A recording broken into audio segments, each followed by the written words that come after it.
What is up, ladies and gentlemen? It is Monday night, August 9th. We're itching and itching and itching. I guess inching is the word. I'm itching to get this show started, but we are inching ever so closely to the start of the 2021 football season, and I could not be more excited. I'm sure you are as well, but I also could not be more excited for tonight's broadcast. Obviously, it's MBR, Nothing But Rants, the show where I bring you topics that I'm rather passionate about, and I pontificate upon them for about an hour or so. So hope you hang on with me. These are not hot takes, but rather takes that I am hot about. As always, I always bring you a loaded show with a loaded bunch of topics. It was a wild, wild Sunday afternoon and evening for the University of Georgia Bulldog faithful. So we will be talking about that tonight. And we'll do some, I'll give you the latest on Warren Ericson. We put out the news yesterday afternoon that he suffered an injury during camp. So we will give you the latest update on that as well. And of course, we will talk about the issues or whatever the storyline that it is with Scott Cochran. And I'll give you kind of my issues and my problems with not necessarily what's going on, but rather how it's been handled, especially from my fellow, I guess you could say, media members. My cohorts in the media industry wasn't exactly happy or pleased with what all went down in that space yesterday afternoon. So we will talk a little bit about that as well over here on Nothing But Rants. We've already got some super chats. Let's go ahead and show some love to those guys. We got Robert in here from DGD, a normal mainstay here on the YouTube channel, throwing a sub. So that's one free sub for the folks over there on Patreon, and as well as Jeremiah Calloway asking how it feels to be vice president. I'm going to tell you what, it feels pretty daggum good. Before we get into tonight's show, I got to ask you to support the show. First of all, if you're over there watching us on YouTube, feel free to hit that thumbs up. That's how we climb the ladder. That's how we trick the algorithm over there for the folks at on YouTube rather. If you want to share it anywhere you want to share it, feel free to do that. I know the Bulldog Nation and all you guys have a lot of Facebook groups that you're in. If you want to send it, guys, please feel free to do so. Hit that subscribe button while you're over there on YouTube as well. And if you're watching us on Twitter or on Facebook, wherever you're watching us, however you're watching us, do us a favor, hit those like buttons, hit those support buttons, whatever they are over there. That's how we climb those ranks. And of course, I have to ask you to subscribe to the Patreon, patreon.com/Brooks Austin. As you can see via the super chats over there on YouTube, we've already got 2 free subscriptions over there. Just got another half one from Wyatt. Thank you, Wyatt. But I do have a little bit of news, family news for you guys. As you can see, the set has changed just a little bit. And anyone that has followed my work long enough knows that, to the chagrin of my loving wife, I am a sneakerhead. It is kind of my brand. It is what I enjoy. I love shoes. I guess you can blame it on the fact that I was raised by a single mother with an affinity for shoes herself, perhaps on me growing up with, hand-me-down sneakers, right? All my brother's sneakers that were given to me because he had grown out his pair, causing, a lifelong lust for sneakers in and of myself into my adulthood. You can blame it on the fact that, I'm less than stellar looking. So I guess it's my way of compensating by putting a nice pair of sneakers on my feet. What is, I have an addiction for fresh kicks. And, there's only one place for me since I have started getting into this addiction of sneakers, and that is colakicks.com. That is, of course, our sponsor now here on the YouTube channel. And I picked these jokers up today. Okay. It's easy. You can either go to Augusta at their location at 311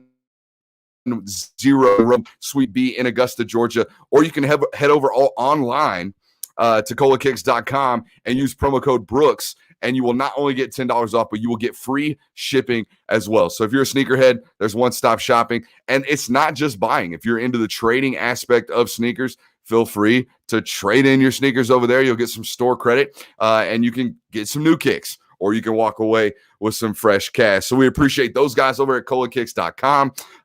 They've been good to us already since the beginning of our friendship. And I mean, come on.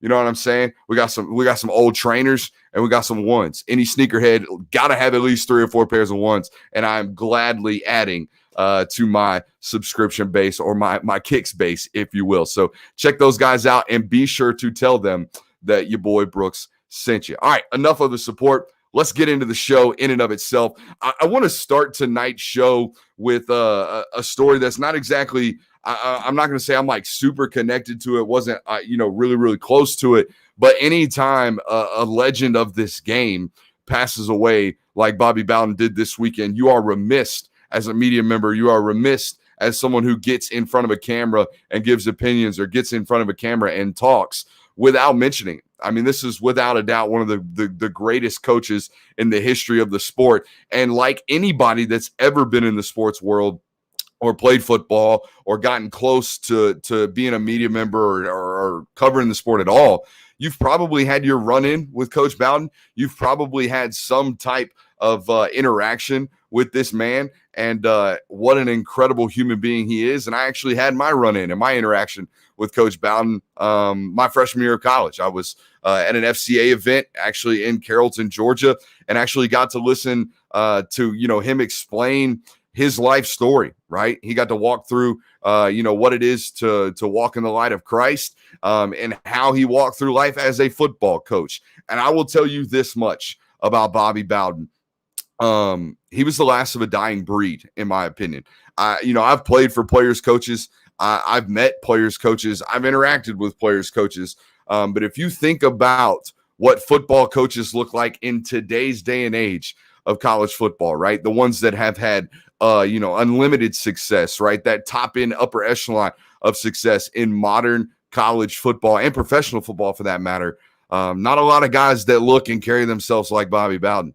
Not a lot of guys. I mean, think about it. Nick Saban kind of runs it with an iron fist, right? Dabo Swinney, same thing. Bill Belichick, for damn sure. Even your head coach, for you University of Georgia fans, Kirby Smart. I mean, where do you think he learned it, right? He didn't learn under the wing of a guy like Bobby Bowden. He learned under the wing of a guy like Nick Saban. So he runs his program in a very similar facet. All of those coaches that I just mentioned, right? The Sabans, the Sweeneys, the Belichicks, the Smarts, all of those coaches undoubtedly love their players. You're not going to find players that have anything bad to say about them. But from top to bottom, right, starting with the head man in those organizations, they run their organization based off fear, right? Fear of not meeting the standard, right? When you hear these guys talk about, meeting the standard or playing at a school like Alabama or playing for the New England Patriots or playing at Georgia, what do they talk about? Doing your job, right? Meeting the standard, playing up to caliber of what they do. That was the furthest thing from what you heard about players talk about Bobby Bowden. The first thing they would mention, right, is the love that was on display, the way he cared about his football players. And in a world where we have this monarchical system, right, these guys that run it with an iron fist, those coaches rule the landscape right now, and this man did it in an entirely different way. And honestly, I don't see another one forthcoming. That's to me when I think of the legacy of Bobby Bowden. You can bring me the 14 straight seasons of top 5 finishes. You can bring me all that good stuff. You can put aside the fact that Florida State was absolutely nothing before him. And once his players that he recruited and had, a responsibility for bringing in, once they left, they've been nothing after him.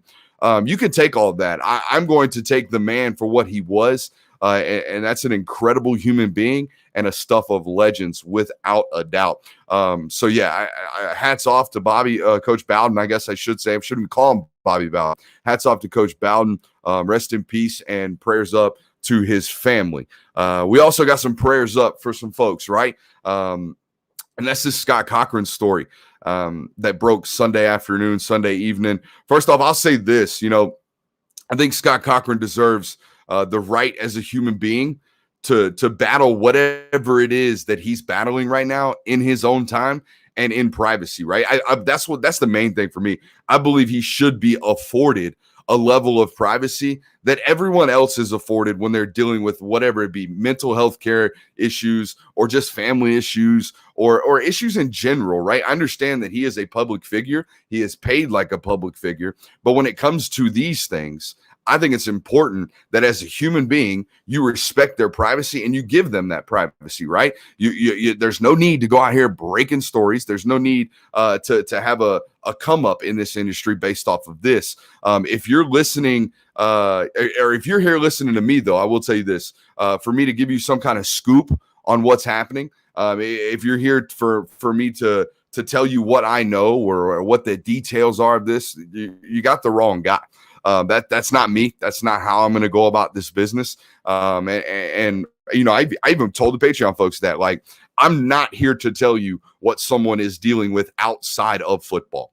That is not my job. If you want to ask me questions about how Scott Cochran performed as a special teams coordinator, we can talk about that all day. But if you want to talk about what Scott Cochran is dealing with outside of football, it's not for me to comment on. It's not for me to report on. And quite frankly, it's none of my daggum business. And for that matter, it's none of yours as well. So I'm not here to talk about Scott Cochran. What I am here to talk about tonight, and the reason it was on the B-roll, the reason it was on the top of the chart right now in our run, or tonight in our rundown, is I'm not really fond of the way in which it was covered. Honestly, I thought my immediate competitors and my, I guess you could call them colleagues in the Georgia space did a really, really good job of protecting the privacy of a man who's dealing with something, right? We don't know what it is. A man that was dealing with something. So hats off to all of those guys and gals here in the space that did a great job. It was a very few, right? It was a very few of the blue check brigade, the blue check brigade that was out there. I wouldn't say reckless speculating, but just trying to have a come up. You have a coach dealing with a mental health issue, and if you're out here using that opportunity to sell subscriptions, you're wrong. If you're out here trying to make this as a come up in the media industry for you to be the breaking news girl or guy, doing the sources tell me I had this news Friday night, so-and-so is dealing with such and such, you're wrong. You're 100% wrong. And this is also not an opportunity for anything other than filling your readers in on anything other than the essential details to the story, right? That's all you need. He's not with the team currently. He will be back. Kirby Smart released a statement. That's the end of the story. That's the end of your job. That's all you have to do. Anything outside of that is not your responsibility, and rather, more than that, it's irresponsible. It's 100% irresponsible, and it lacks not necessarily journalistic integrity. I'm not going to say that, but it just lacks human decency, which is something that you should carry around with in your day-to-day period, whether or not journalism is your job or not. There are people in this industry that wake up every morning and they check police records so they can be the one to break a story about someone getting arrested. They're out here doing the reporting of someone's off the field, life outside of football and things like that. I'm going to tell you right now, first of all, I think that's a very, very miserable existence. It's not one that I want to live with. It's not one that I want to be out here doing. I don't want to be calling Athens, Clark County to see if I can break the news about some Georgia player or some Georgia coach getting in trouble. That's not what my job is. I don't believe. I'll be last to report that one, honestly. It is if it affects my bottom line, that's fine. But that's not the way I'm running about my business. And if you're out here trafficking in the mistakes or mental health issues of others, I think you need to sit down and have a deep, long look in the mirror and figure out what you got going on. So if that was you out here, if you were one of those people, and again, I will say that I was very proud of the way that the rest of my colleagues in this space handled this story personally. Didn't read them all, but I know there wasn't any clickbaity stuff going out there. So hats off to all those guys and gals. Appreciate you for that. But there were some people, and if you're watching this right now, you know who you are, and shame on you. Not here to throw you out. Not here to throw you out by name or call you out by name. I'm just here to tell you that shame on you. Not good. No bueno. So get your house in order right before you start throwing rocks and stones at somebody else. So that's my deal. Anyone doing anything other than just giving you the essential details, like I said, he's not with the team. He probably will be back. He's dealing with something personal, a personal matter. Any reporting wise outside of that kind of stuff, those people are, worse than sewer water, in my opinion. So let them hang out in the sewer. Yeah. So let's give you the latest on Warren Ericson. Actually, let's talk a little bit about Scott Cochran's, him being gone, right? While we got some time here, because I have 3 pages of show notes, and I've already somehow blasted through a lot of these guys with no pre-show coffee, which, if you guys know me, that's rare. Typically, I am just chugging down the pre-show coffee. That is not what went down tonight, and somehow we are still fast as all get out. So let's take a second and talk just a little bit about the loss of, not necessarily the loss of Scott Cochran, but him not being there, right? This is a football team that finished, I believe, second in the country in special teams last year. I don't quite know the analytical makeup of how they go track that. I'm sure it's a combination and an overall score rating of your punt yardage, right? Your kickoff return yardage, your punt return yardage, your kick return yardage allowed, your punt return yardage allowed. All of those in one big conglomerate. Georgia did a really, really good job last year. Okay, you can accredit that to Camarda having, quote unquote, a bounce back season outside of the bowl game. He didn't kick very well in that one. Seemed something about that guy when games get tight. Notre Dame, when games get tight, Cincinnati just shank a pot of moose over into the stands. But anyways, they had a really good season last year in special teams. To me, was no surprise. And here's what I will tell you about what I know about my history of not only playing special teams in college, but being around great special teams coaches. To me personally, and I said this when Cochran was hired at the University of Georgia, special teams coaches, the ones that are best at it in this world, are good at 2 things, right? They bring an extreme high level of energy at all times, and they're great relationship people. Okay, because first of all, that's all special teams really is for me, is energy and being able to convince players to buy in on it, right? Especially at a school like Georgia, where you got guys like Zamir White playing special teams, Trayvon Walker, James Cook, and not the glorified special teams positions, right? I'm not talking about kickoff, punt return. I'm not talking about those. Zamir White blocked a punt last year is what I'm talking about. Those kind of things. Getting that type of buy-in from really high-level, high-caliber football players that are rather high on your depth chart as well, that shows your ability to build and cultivate relationships with your football players. So I thought he did a really, really good job of that. And obviously, we know how energetic Cochran is. To me, those 2 things also stand out in a glaring fashion in a guy like Will Muschamp, right? Muschamp's borderline psycho in all the great ways. He is a psycho football guy. That's what he is. So if that is indeed, which it's reports are surfacing, everything I've heard from the people that are in the know is that it is indeed what is going to happen.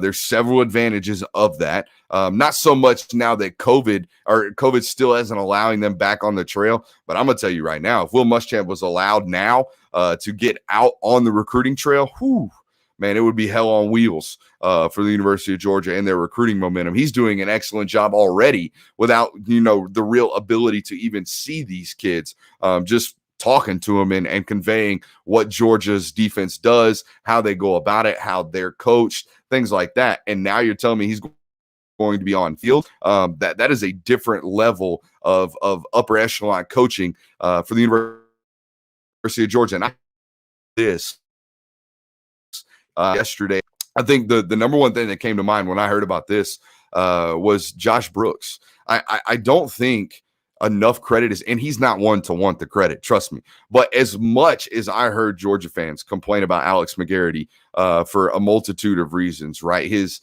lack of wanting to spend money, right? His lack of wanting to upgrade the facilities, right? And that $80 million facility that was signed and brought forth because of McGarity. But since Josh Brooks has taken over, I think we've seen progression after progression of decisions like paying Will Muschamp $350,000 to be an analyst on this staff. Okay, that is a dedication to winning, but more than that, it's a financial dedication to winning, and that kind of stuff matters.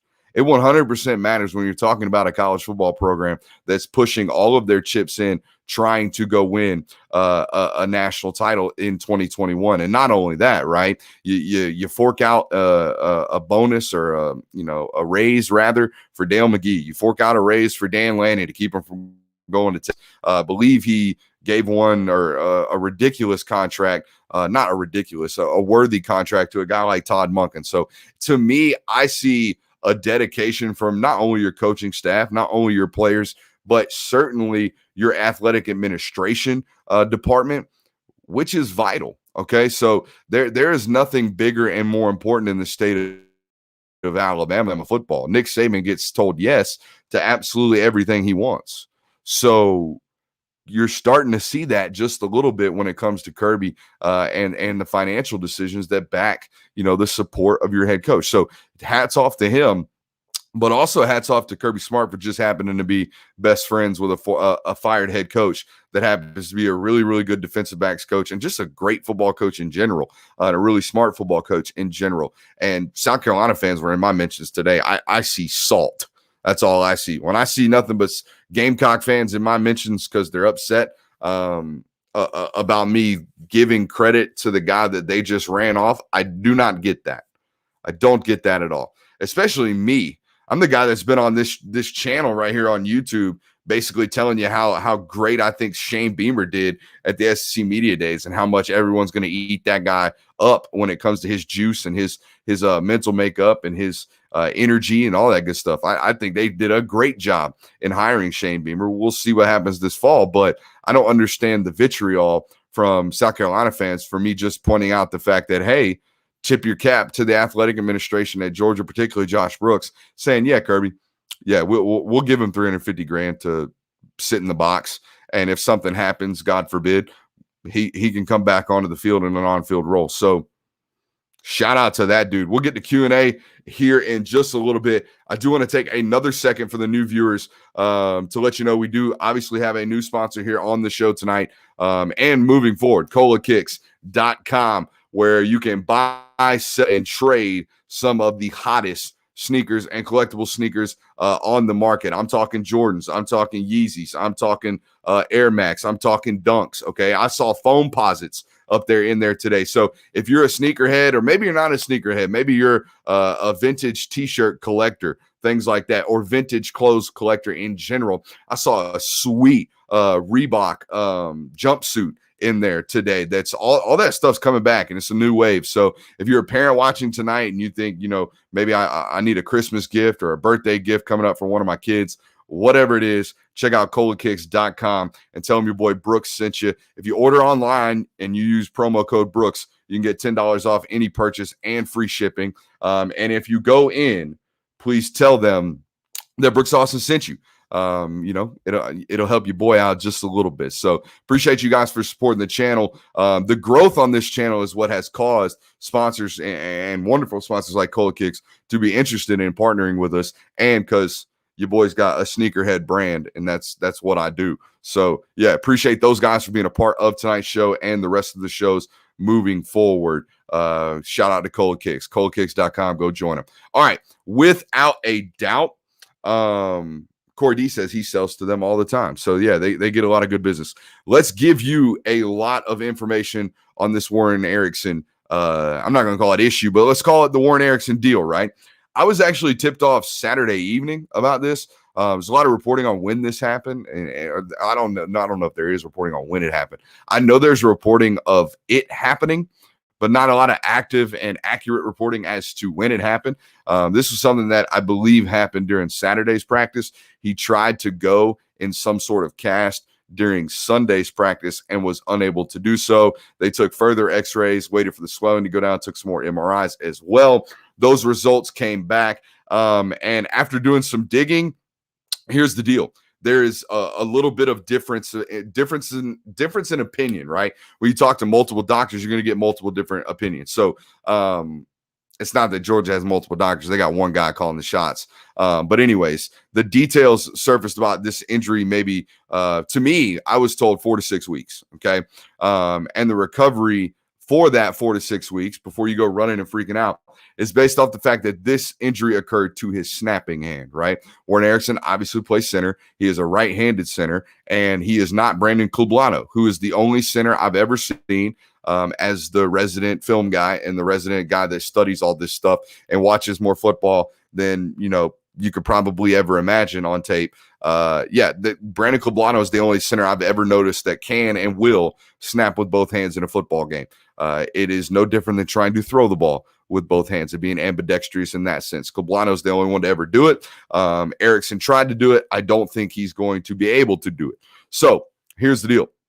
You got a 4 to 6 week recovery time at the center position, okay, because he is right-handed, and whatever they're going to do to repair that thing to get him back onto the field in a couple of weeks, which is possible, is going to render him useless at the center position and force him to play guard. Okay, so he can come back in a couple of weeks. That's fine. He can be cleared in a couple of weeks, but I don't see him playing center in a couple of weeks. I don't see him playing center for probably 4 or 6 weeks, which kind of limits him in terms of what he's going to be able to do against Clemson. That being said, he could play guard. He very well could play guard, which gives you kind of a multitude of options, right? Let's say Warren Ericson's not available at all. Okay, let's just say hypothetically he's not available at all. So that kind of forces your hand to do, I think, 2 options. Okay, here's your 2 options. One, you just let Cedric Van Pran play. That's option number 1, right? Option number 2, in my opinion, is, in option 1, you've got a redshirt freshman at center and a redshirt freshman at guard going up against a really talented interior defensive line from Clemson. So that's option 1. Option 2, you just say, all right, hey, Jamari, you're a really good interior offensive lineman, and we know you can snap and snap well. Jamari, kick into center. Okay, we'll leave Justin Schaefer at left guard. We'll leave Tate Ratledge at right guard, and we'll figure out between Xavier Truss, Amarius Mims, or Broderick Jones. My money would be on Amarius Mims. Which one of you guys wants to start at left tackle, and which one of you guys earns the right to start at left tackle? Personally, I would go with option number 1, and for a couple of reasons, right? I think it's much easier to hide young, inexperienced interior offensive linemen than it is for me to try to hide a young or rather inexperienced left tackle out on the edge. It's almost borderline impossible for me to do the second, right? To do the latter. I cannot hide you at left tackle. There is no hiding out there, right? You are America's Most Wanted, and the FBI is hunting you. I can't bury you in the cellar. I can't do it. There's no way. They're going to find you. They're going to hunt you. They're going to kill you. All right. That's the way it happens at left tackle if you are a weak link. So I don't feel comfortable going into a game against Brent Venables and that Clemson defense and Miles Murphy and Brzee and all those edge rushers that they have out there. I know Brzee is a 3-tech, but you get what I'm saying. I don't feel comfortable going into that football game not knowing what I got at left tackle, whereas I'm pretty sure I can hide, 2 young guys on the interior. Okay, as long as Van Pran can get the calls, and I'm well aware and believe that he will ultimately be able to, I'm very, very comfortable with that setting rather than, again, trying to hide the young, inexperienced left tackle. It's the same reason why I think if all things were normal, right, if Warren Ericson was still there, I would start Jamari Sawyer at left tackle in this football game. Despite the fact that he's Georgia's best offensive line come the end of the season, in my opinion, is Amarius Mims playing left tackle and Jamari Sawyer playing one of those guard spots. That, personally, to me, is the best lineup that Georgia has available come week 7, week 8, damn sure the SEC championship game. So despite all of that, I think it would send a really, really poor message, and messaging is important. Ethics, not necessarily ethics, but your team morale is very, very important. I think it would take a very, very responsible and mature young man, an adult, to look at the lineup and be Cedric Van Pran and say, I've been running 2s for 2 years now. I've been busting my backside off, learning the playbook, grinding it out, and the guy in front of me goes down, and instead of giving me the opportunity, you turned around and gave another guy the opportunity and let someone else play left tackle. To me, and I think if there's anybody on that offense that could handle that, if that were the case, it would be Cedric Van Pran. But it wouldn't sit very well with me. In fact, it didn't sit very well with me in my college career. Something very similar happened. And I know you guys aren't here to listen to me gallivant upon my playing days, but something very similar happened to me. Starting center went down. I was ready to go.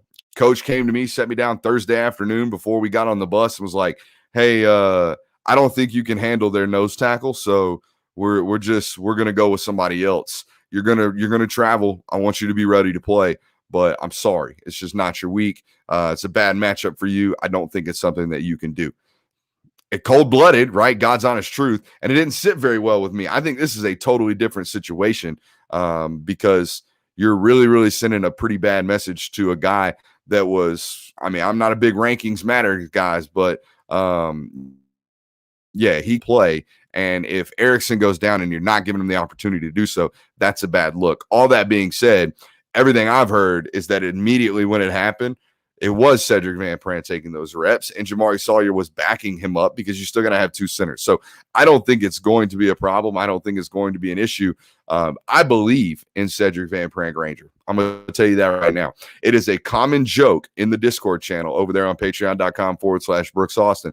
A common joke about how much it is that I love Cedric Van Pran as a football player. So, yeah, he's one of your most athletic offensive linemen. He's one of your smartest offensive linemen, and he's extremely, extremely talented. So I'm fine. I'm completely comfortable going into this football game knowing that if it were to come down to, Cedric Van Pran starting at center, you're going to be okay. Now, as for whether or not you bump Warren Ericson out to guard, and put a cast on his hand or whatever it is that he's got going on with his hand. And again, we don't have complete details. And honestly, I don't think we're going to get complete details. Okay. There's this thing called private practice. Okay. So all we're hearing is sourced material from people who were there. And guess what? They may give you a nod or say, yeah, that happened, but they ain't going to give you the whole bunch of details, okay? They're just going to kind of say yes or no. They're going to move on or no comment you, all right? So when you have private practices like this and your head football coach talks to the media once every 10 days, the story's going to change a lot between now and Saturday, when I believe Kirby gets back in front of the media after their first scrimmage of fall camp coming this Saturday. Yep, that's right. They'll be scrimmaging this Saturday. You heard it here first. But anyways, so a lot can change between now and before Kirby gets on the mic, or nothing can change and he can tell you whatever he wants. That's his prerogative. That's his right as the head football coach of a football team that is still doing things a lot different than a lot of other football teams in this country when it comes to media availability, which I'm not sour about. That's fine. I do my job in other forms and facets. To me, what is far more important is game tape than it is to listen to coach speak or player speak now, which is really, really prevalent at the University of Georgia during some press conference. I don't need you to be available to me via media. I can learn everything I need to know about you from that game tape as I shake the whole screen. Y'all see that earthquake? Anyways, let's open the floor up as it's only 35 minutes in here. Let's open the floor up to some Q&A right quick. Let me go back through and highlight all these super subs. I think we already took care of our boy Jay Calloway. Was our last one. Thank you very much, Wyatt. That's another half sub. I'm gonna need you to count all these. Actually, I'll count them right now. We got 1, 2. Wyatt makes 2.5. That makes 3 and 4. Allow me to cap that half and then add another. Thank you right there. Now we're up to 6.5 right there due to Robert. Appreciate you, Robert, again for hollering at us here. Now we're up to 8.5 due to Colby Smith. Thank you very much, Colby. Let's get in here. Let's get in here. Anybody else? That makes 9 right there, up to 11.5. We're at 11.5 free subscribers tonight. That makes 12 right there. And as Harrison says as well right there, check out dogsdaily.com for all your latest and greatest news. I lost count giving Harrison a shout out, but we got another one right there. From Jamie Goodman, my agent, if you will, my boy Jamie. I think that's 12.5, 13, and that makes 14.5. Robert, I am officially cutting you off for the night. Thank you very much. We always got to do that to you, baby. We always got to do that to you. The idea of a true freshman starting at left tackle against that Clemson front, heck no, says Trex 1490. I'm in agreement with you there. Just tuned in. So are we screwed with Ericson out? No, we are not. You are not. Excuse me, Alex. You're going to be okay. I think you're going to be fine. And that's probably true, but that's not hard to believe. I'm a chubby young man. So yeah, not that big of a deal. Shout out to the Jellos and my boy Rudy, who needs to update his YouTube photo because I'm pretty sure he still has braces in that photo. been a while since you were out here updating the YouTube photo. That's fine. Oh, here we go. Let's get to these Q&As right here. I will make it my goal to get Brooks to break character live. No, I won't break character. This is me. I'm just me. The guys that have met me in person when we had our film guy meetup, you understand that there is no character here. I'm just me. Now, every once in a while, I'll ramp it up just a little bit, but no, I'm no character here. I'm just a guy. Explain the Clay Webb situation for those that aren't in the know. All right, so Clay Webb. How do I explain this? I think if Clay Webb were JAG, just another guy, if Clay Webb wasn't #1 center in the country on all those little recruiting services that you guys trust, if it was just a name and a face, right? If it wasn't a name, face, rating, star, all that good stuff, you guys probably wouldn't ask questions about the guy that's been a reserve offensive lineman for 4 or 5 years. Or 3 or 4 years up to this point. You probably wouldn't. If that's the God's honest truth, okay? So I think Clay Webb's a really, really good football player. I also think Clay Webb is limited physically in a way that others are not, okay? So, and he's also never played center at the University of Georgia. Kirby Smart made that very, very clear in one of his press conferences last year. So I don't think that's the case. I think the #2 center battle right now, if they were to travel, I think it ends up being Jamari Sawyer and a guy by the name of Austin Blaschke, who you guys need to get to know. And if you've been on Patreon, patreon.com/Brooks Austin, you would know that Austin Blaschke a dog. Okay, and I'm talking about DOG. They're all DAWGs. I'm talking about a dog. Is Austin Blaschke. He's South Georgia nasty dog. His dad puts blue cheese crumbles and lemon juice on steaks, dog. Okay, so that's an inside joke. I don't know if everyone, you're not going to get that one, but check social media. You'll get that one. Some of the nastiest stuff I've ever seen. Who do you think will commit next for the University of Georgia? I have a name. I know exactly who it is. I'm not going to tell you. Okay. Sorry. That's really anticlimactic. I'm sorry, John. It's just not my bag, man. That's not what I do. I don't crystal ball. I don't do any of that stuff. I don't release names. Look, kids put a lot of trust in me with their decisions. I help a lot of kids out with, shooting commitment videos for them, things like that. It's not character to be giving that information out. Now, what I will tell you is whether or not something's about to go down. Okay, so that's what Patreon is for. It is for a heads up about names to know, right? Guys that are high up on Georgia's board, that are either maybe not high up on Georgia's board, but maybe this player really, really likes Georgia, okay? Those types of things and that bit of information, you can certainly find out over on patreon.com. I am absolutely stunned that we have not seen a Walter Nolan question at this point, which now we'll get 12 of them. So, yeah, I'm absolutely stunned we haven't seen a Walter Nolan question at this point. No Kamari Wilson questions at this point. That's fine. I don't care. If we don't want to ask those things, we don't have to. Put my 10 for the next commitment tape. Yeah, we will do that, Robert. I'll send that directly to my boy Justin Nichols. So there you go. Any hot takes in order right quick? Any hot takes, Clemson UGA game. I'm not really we opened the show with the phrase, these are not hot takes, but rather takes that I'm hot about. I don't really, people think I'm a hot takey guy. I think it's a lot to do with the energy and the confidence in which I deliver things. That's fine. But I would say 90% of my opinions, 95% of my opinions come directly via the film tape. So the game tape, because, the film guy. So I wouldn't give you a hot take, but I can give you brief observations so far. We've already done the offensive line breakdown of Clemson. We've done the cornerback breakdown of Clemson.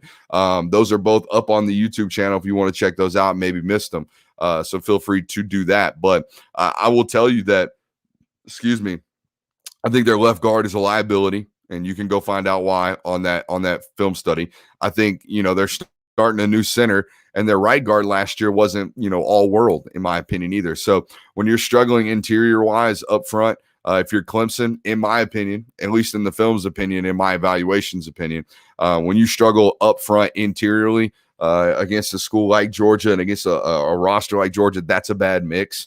I'll tell you that right now. So I think Georgia's got an advantage in that area. And I do believe that Clemson can be compromised in that back end of the defensive back position. So that's something to watch as well. I think Clemson returns 8 of the 10 defensive backs, and they played 10 in 3 quarters. They played 10 different defensive backs against Clemson. They returned 8 of them, against Ohio State, and they returned 8 of them. And I wasn't like super impressed with far too many of them. Thought, Ohio State did a really, really good job of designing plays and designing concepts. And of course, that quarterback that you guys, he who shall not be named, did a great job of executing in that football game as well. Those are all things that I think Georgia can certainly do. So there we go. Who would start on the O-line? I'm guessing this question is presumed Ericson's healthy or unhealthy. I'll give it to you healthy, right? If he's back, ready to go, I personally think it's going to be Sawyer at left, Justin Schaefer at left guard, Warren Ericson at center, Tate Ratledge at right guard, and of course Warren McClendon, who, watch out, guys. I'll tell you right now, Warren McClendon is going to be all SEC, borderline All-American this year. So there you go. There's a hot take if you want it, but that's what the film says. That ain't no hot take. That dude's a baller. So yeah, that's what it would be if Ericson was healthy. If not, I think you're going to see Sawyer at left tackle. Just the same lineup, switch out Warren Ericson for Cedric Van Pran-Granger. That's what I think is going to happen. We got to take UGA and the points from the most passionate and how do you say this? Most passionate and opinionated Georgia fan I've ever met, and one of my best friends, Jamie Goodman. I don't doubt that. We also got news coming on the front of gambling. So if you're one of those people, hang tight. We got a place for you to go here pretty soon. We got a new home coming on that front as well, I believe, on this network. Who is Walter Nolan? Classic joke from old Jay Calloway, whose government name is Jeremiah, but I wouldn't run up on him because, oh boy, stay strapped. My guy right here asked, I don't think this is a question, actually. So can we get some questions? I know we're all in here talking. Besides Nakobe, which linebacker has a bigger season in your opinion, Quay Walker or Channing Tindall? Personally, I think it has to be Quay Walker just because you're going to get more opportunities. I think that's played out over the last couple of years.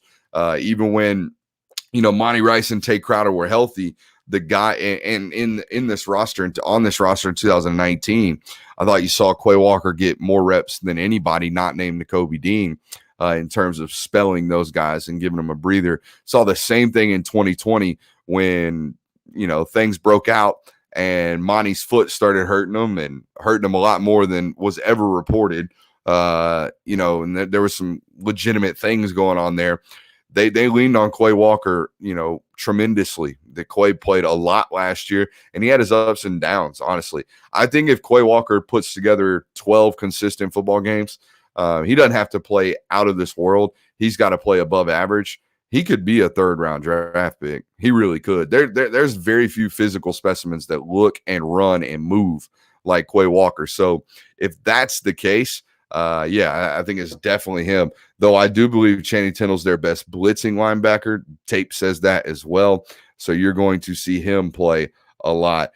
Adam Anderson playing star. I think this was a little bit overblown last year or during the spring just because, look, man, Kirby knows that if he goes to the media and says, in a press conference that he had Adam Anderson playing star, everyone's going to freak out and be like, oh my God, Adam Anderson, 6'5", 235 pounds, can play the nickel.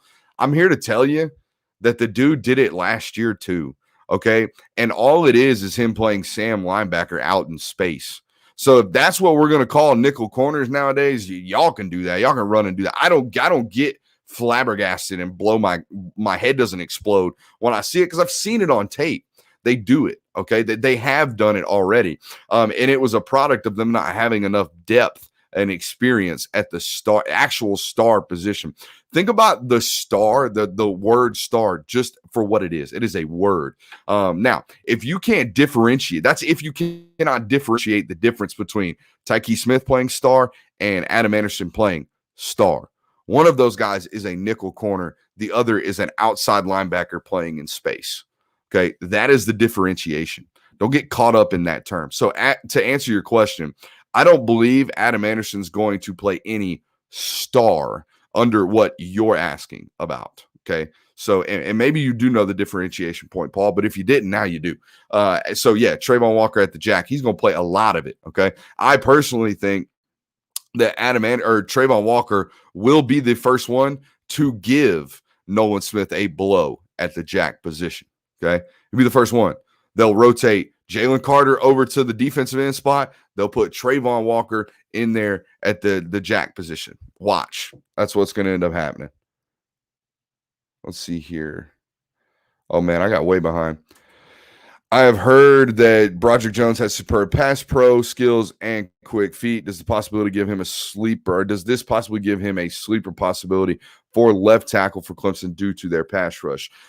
Great question right here, Russell.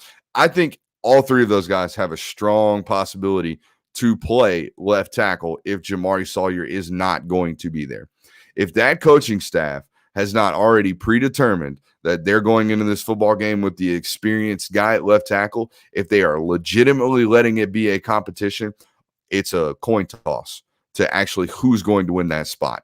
Because what you're doing is you're letting those three guys, Amarius Mims, Broderick Jones, Xavier Truss, battle it out and put whether or not they can, or see whether or not they can put enough on tape and perform well enough for you to believe that Jamari Sawyer can kick inside the guard. That's what you're waiting for. It is not to see who can beat out Jamari Sawyer, because they all know that those guys have higher upsides and higher ceilings than Jamari Sawyer. So at whatever point that happens, you'll see Jamari kick inside the guard where he's going to play in the NFL. So do I think Broderick Jones has a possibility to start in this football game against Clemson? Yes. Is that where I would put my money? No. If I had to put my money on anybody other than Jamari Sawyer, I'd put it on Amarius Mims. I just think he's that talented, guys. When we look back in 10 or 15 years, and Amarius Mims has been a 6-7-time All-Pro in the NFL, and he's, making $400 million to protect the blind side of whatever quarterback he's been protecting for the last 15 years, we're going to be like, oh, yeah, that guy was the best to ever come through Georgia at the tackle position. That's how highly I think of him, and how highly I've always thought of him as well. And no, that's not because he's also a Cola Kicks guy. I've always said that. How much do you see A.D. Mitchell playing once the wide receiver room is fully healthy? A lot. They're going to rotate a lot of these guys, just like they did last year. I think like 8 guys caught a pass last year, so you're going to see that as well. Who leads Georgia in receiving against Clemson? Great question here from Chandler. I'm going to go with Jermaine Burton because he's my guy. I've been pounding the Jermaine Burton drum since, December of 2019. So I would be, ignorant to get up off of that one because that stock done paid up. That's my Bitcoin. I'm going to tell you that right now. I was on that joker before anybody else. That is my Dogecoin, if you will. I took that one to the moon. And guess what? I ain't selling the dips. I'm not. I'm buying more. Every time it happens, every time you jokers forget about Jermaine Burton, I guess who's buying more stock? Your boy. Because these takes making me rich over here when it comes to the Jermaine Burton take. So I'm going to go. You just killed my dad and I with laughter with the strap comment. Oh, what's up, Papa Callaway? Your boy was talking mad reckless in the Discord today. I think you ought to put your hands on him and let him know. It will. Unless you got Jeremiah in trouble. That's always fun. Which running back is the most viable threat? I'm Team Kendall Milton. Always have there. Who's going to be the starting water boy? Great question. Probably Justin Nichols, who has updated his profile picture to a photo that I've taken. I'm going to tell you what, and Justin knows this now since he started traveling with me with these football games. It just hits different, man, when one of your photos becomes the profile photo of somebody else. It just hits different. Julian Rochester has bought a timeshare at the University of Georgia. 100% still on the roster. Based on your breakdowns, does Georgia just line up in 21 personnel and play numbers the entire game? What would be your strategy for Georgia's offense if you were playing or play calling?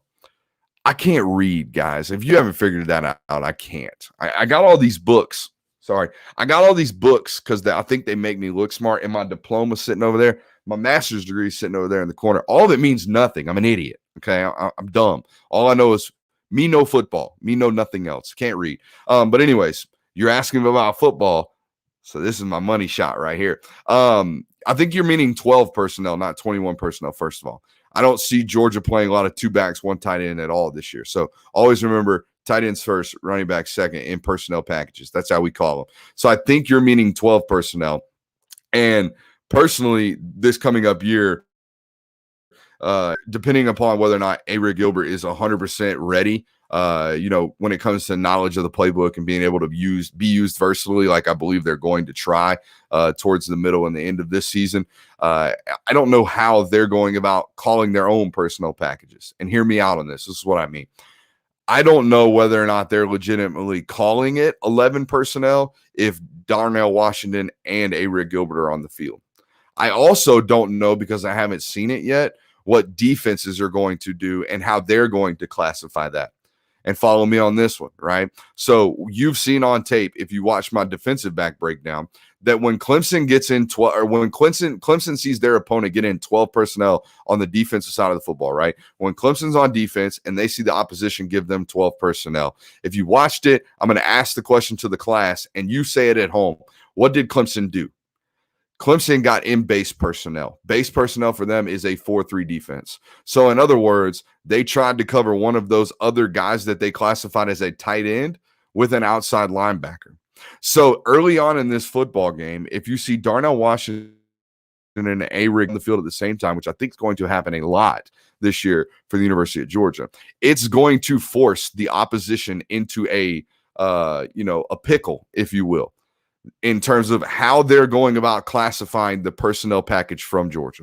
Me personally, I would classify it as 11 personnel. That's what I would do. I would take my lumps and tell whatever corner I got to just get up in his grill in terms of Eric Gilbert. If he wants to split out, that's fine. Get up in him. What I would not do is try to make an outside linebacker split out and cover Eric Gilbert. Or what I would also not do is be forced into playing some type of zone coverage, because I don't want to run a linebacker out and play in the flat. It's really, really hard without film in front of me and without my board. So I hope I did a good enough job explaining that. I told you I can't read, and you guys send me the longest questions. What do you think is the matchup Georgia's passing game will feast off of more against Clemson? Running backs matched up with their inside linebackers, or your slot receivers matched up against their safeties? I said a little bit about it, and we'll dive in more as we get into the actual linebacker group, which I haven't decided if that's what we're going to do. I think we got to flip back on the offensive side of the ball Wednesday night. So we'll probably watch some more offensive stuff. So we'll watch linebackers soon, but my brief observation of what I just saw on tape, watching the first three quarters of that Ohio State game and spending about three and a half hours doing so, I think their linebackers are very vulnerable in pass coverage. So there we go on that one. Daniel seems like he lacks confidence last year. I hope this year he's different. Perhaps. I don't think he lacked that much confidence. I think you read a little bit too much into the Marty and McGee stuff, which I read into it too. I think it's great, honestly. But I think all that was taken care of before he even stepped onto the field. He sure as hell looked confident in his decision-making against Mississippi State. That son gun was chunking that thing. Other than Darian Kendrick, which cornerback has the highest ceiling for the upcoming season in your review of the tape? Asked my boy Richard Dees, as we call him, Stick. It's a great question. It's one I'm going to have to punt on, and here's why. Don't hate me for this. Please don't. Keelan Ringo's got great high school tape. He's a great athlete, one of the best corners I've ever seen in high school, one of the best athletes I've seen in high school and evaluated. That being said, I can't tell you nothing about how those corners played in that spring game. You know why? Because downset hut, one Mississippi, two Mississippi, the screen. Y'all all give me crap because we watch a bunch of offensive line stuff when we break down tape. Do you know why? Because that's all that stays in the shot the entire frame on game days. That's it. So when you're watching the TV copy, I would be ignorant as the guy who claims to be the film guy to come here and try to give you an opinion on how a corner played.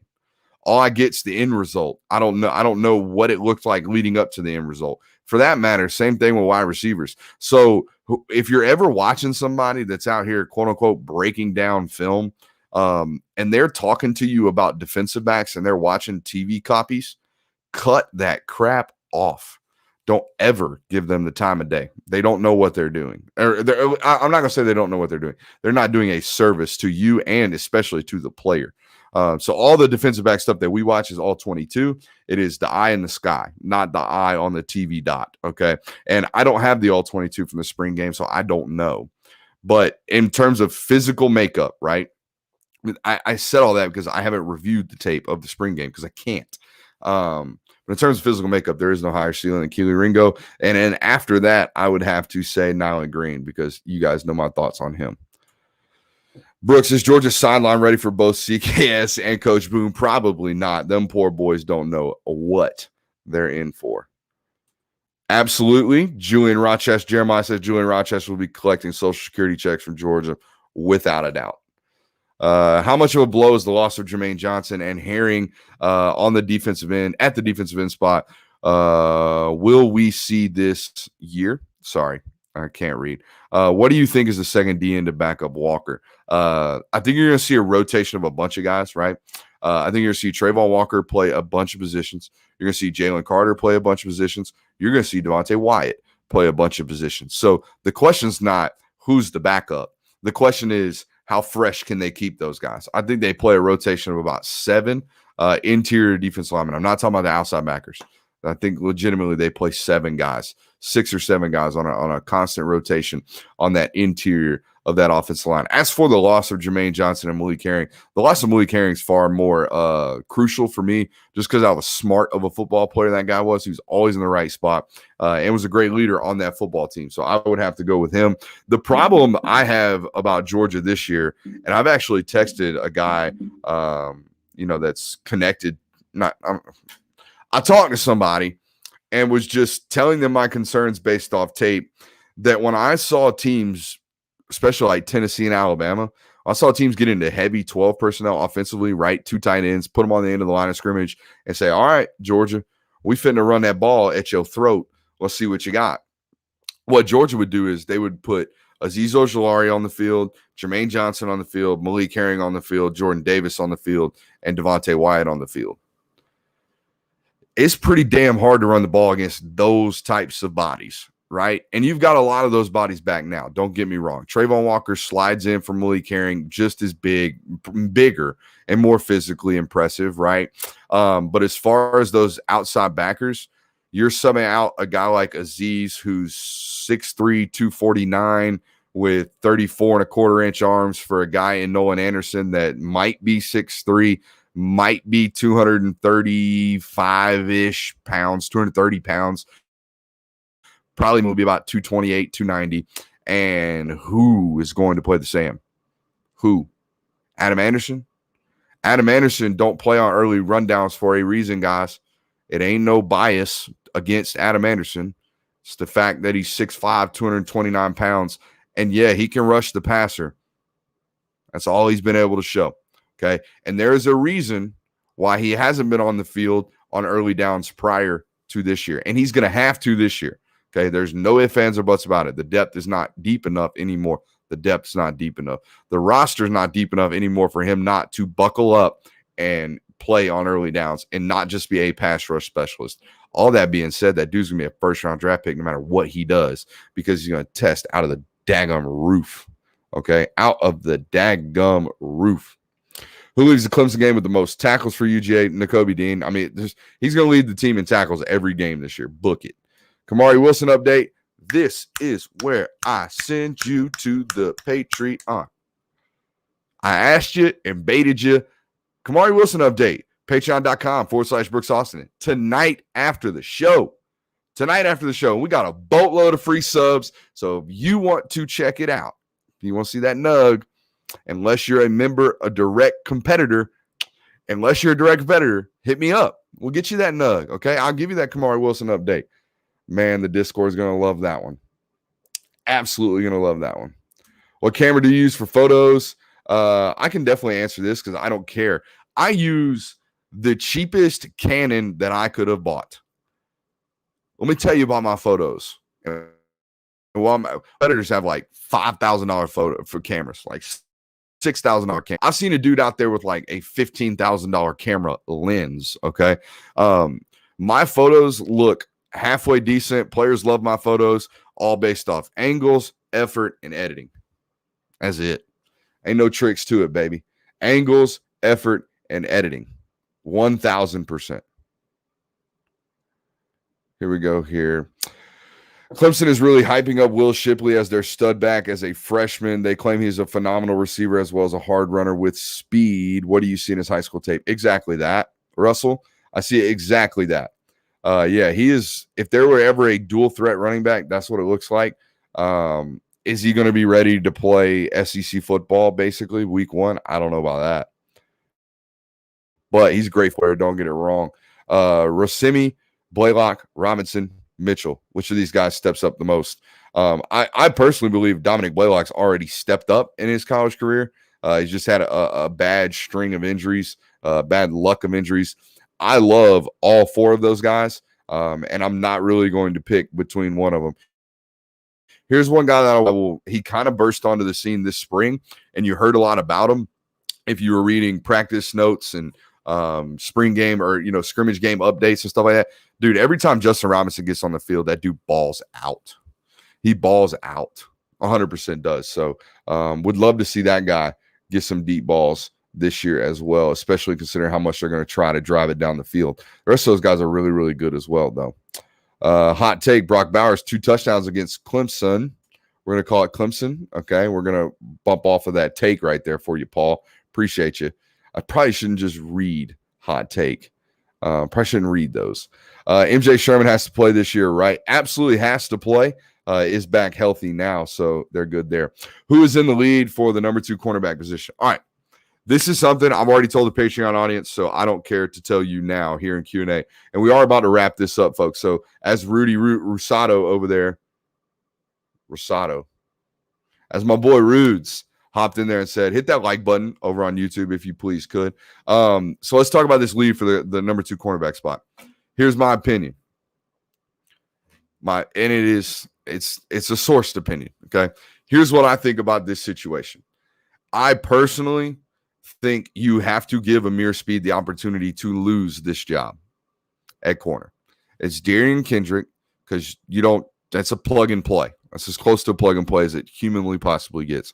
You make the decision to take that guy onto your roster despite all of the stuff that he was dealing with, and he was acquitted for it, so it doesn't matter. But all the stuff that he had going on, you decided to take that guy, you took him for a reason. You're going to play him, okay, and play him a lot. Now, as far as that number 2 spot, I think you have to, like I said, you have to honor a kid that has done everything right in your program. Amir Speed had every right and every reason to hit the portal. He has. Think about it. In today's day and age of college football, Amir Speed has had every opportunity to hit the transfer portal, and he never did. You have to show the rest of your roster and the rest of your, guys that you're recruiting that if you stick around, if you do what you're supposed to, if you handle things the right way, if you continue to work, when your opportunity comes, I'm going to give you the opportunity to keep it. You have to. And personally, that's my opinion. You cannot just because the 5-star or because he's really talented or because this or because no, it has to be because this guy waited his turn. So now you have to look at, Keely Ringo, or you have to look at Jalen Kimber, you have to look at Nyland Green, and you have to say, look, son, this guy waited his turn. Now it's your turn to wait your turn. And guess what? While you're waiting, if he loses this job or you downright beat him out, then we will play you. You always have to play the best guy, but you certainly have to give the opportunity to the guy that's done it all the right way. In a guy like Amir Speed. All that being said, I think you see Georgia rotate defensive backs more than ever this year. They're going to play a whole bunch of guys back there because I think they have to. But yeah, I think we're going to call that a show for tonight. I appreciate you on all that. Before we go, I'm going to give one more live read to our guys at Cola Kicks. That's colakicks.com. And please, if you could, go there, buy some sneakers, buy some merch, buy whatever. And while you're there, use promo code Brooks, and you'll get $10 off your order, and you will also get free shipping. So check that out. I'm telling you, dope kicks. Look at these, man. I picked these up today, okay? Those are actually red. I know they kind of look orange and yellow. They are not. Okay, Resellers don't have clean kicks like this often. I'm telling you that right now. These things are, I mean, as close to dead stock as you possibly can. Okay.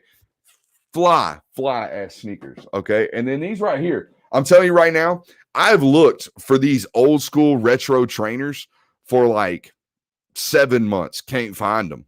I walked in the store. They're right there on the shelf. I just grabbed them, said, "Hey, Jerry, I'll take these. Don't worry. Put them on. Try them on right off the rack. Okay. Try them on. We'll get you the box. And we'll get you right out. For original boxes too, guys. I'm telling you, it's unlike anything I've seen, and I've been a sneakerhead my entire life. ColaKicks.com and promo code Brooks, $10 off, free shipping. Hit that like button before you get out of here. And if you also want to sign up for Patreon, I got a crap load of free subscriptions available. So check those out over on patreon.com/Brooks Austin. For Brooks Austin, for the film guy, for ColaKicks.com. I'm out of here. We'll see you next time.